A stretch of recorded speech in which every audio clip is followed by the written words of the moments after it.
ఇది గురువారం సాయంత్రము తీసిన వీడియో అండి. తర్వాత రోజు శుక్రవారం కదా, అందుకోసం ఇలా పూలు కోసుకుంటున్నాను.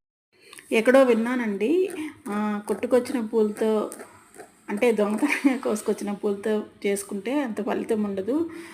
కొన్న పూలతో చేసుకుంటే మధ్యమంగా ఉంటుంది. ఇంకా అదే మన ఇంటి ముందు మనం పూజించుకున్న పూలతో పూజ చేసుకుంటే మంచి ఫలితం ఉంటుందని ఎక్కడో ఏదో వీడియోలో విన్నాను నేను కూడా. ఇంటి ముందు ఉన్న కుండీల్లో అన్నిట్లో వేరే వేరే మొక్కలు వేసినా కానీ ప్రతి కుండీలో ఆ మొక్కలతో పాటు ఒక్కొక్క దాంట్లో ఒక్కొక్క కనకాంబరం మొక్క పెట్టాను. అవే నాకు ఇలా ఇట్లా ప్రతి శుక్రవారం నాకు ఇలా పూజకు ఉపయోగపడుతున్నాయి. ఈ కనకాంబరం మొక్కలకి ఇప్పుడే సీజన్ స్టార్ట్ అయినట్టుందండి. కొంచెం ఎండ వస్తుంది కదా, అందుకని పూలు బాగా వస్తున్నాయి. మొన్నటి వరకు అయితే అంతగా పుయ్యలేదు. వీటికి పూత అయిపోగానే పక్కన మనకి విత్తనాలు వస్తాయి కదా, వాటిని తీసి మళ్ళీ అలా చల్లితే చాలు మొక్కలు మళ్ళీ స్ప్రెడ్ అయిపోతాయి. వీటికి కూడా మనం అంత కేర్ తీసుకునే అంత ఏమి ఉండదు. అవే వాటంతట అవే ఎక్కువ పూస్తూ ఉంటాయి.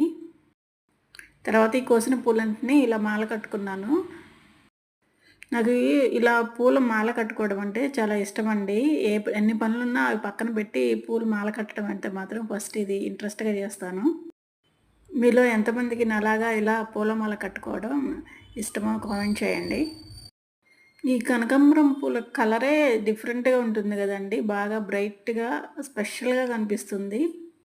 ఇంకా అమ్మవారికి మనకి ఇలా శుక్రవారం పూట ఇలా ఎరుపు రంగు పూలతో పూజ చేసుకుంటే మంచిది కూడా గదా! ఈ పూలు మనం తలలో పెట్టుకున్నా గానీ మనకంత వెయిట్ అనిపించవు. చాలా తేలిగ్గా ఉంటాయి ఎన్ని పెట్టుకున్నా గానీ. ఇంకా తర్వాత ఇప్పుడు సమ్మర్ కూడా స్టార్ట్ అయింది కాబట్టి ఇంకొన్ని రోజులైతే మల్లెపూలు కూడా మనకి వస్తూ ఉంటాయి కదండీ. మల్లెపూలు ఇవి కలిపి కట్టుకున్నా కానీ మాల పెద్దగా వస్తుంది, బాగుంటుంది. ఈ పూలు కట్టి ఈ అమ్మవారి పటానికేస్తే 2 రోజులు ఇలానే ఉంటుందండి. మాల వాడిపోకుండా అలానే ఫ్రెష్‌గా ఉంటాయి పూలు, వడిలిపోకుండా. వీటిలోనే చిన్న కనకాంబరాలు ఉంటాయి, ఢిల్లీ కనకాంబరాలని. అవి మాత్రం వెంటనే ఒక గంట, 2 గంటల్లో మనం కట్టేటప్పుడే మన చేతిలోనే నలిగిపోతాయి. కానీ ఈ పెద్ద కనకాంబరాలు చాలా సేపు ఫ్రెష్‌గానే ఉంటాయండి. మనం పెట్టుకున్నా గానీ, దేవుడి పూజకు ఉపయోగించినా గానీ చాలా సేపు అలానే ఉంటాయి. చూసారా, ఇక్కడ లలితాదేవి అమ్మవారికి పటానికి సరిపడా వచ్చినాయి నాకు. ప్రతి శుక్రవారము ఇలా పూలు కొనకుండానే మా మొక్కలవే నాకు సరిపోతాయి, ఇంటి ముందు వేసుకున్న మొక్కలు.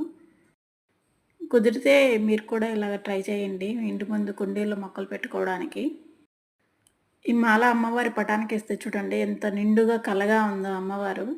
చూస్తుంటే అలానే చూస్తూ ఉండిపోవాలనిపిస్తుంది.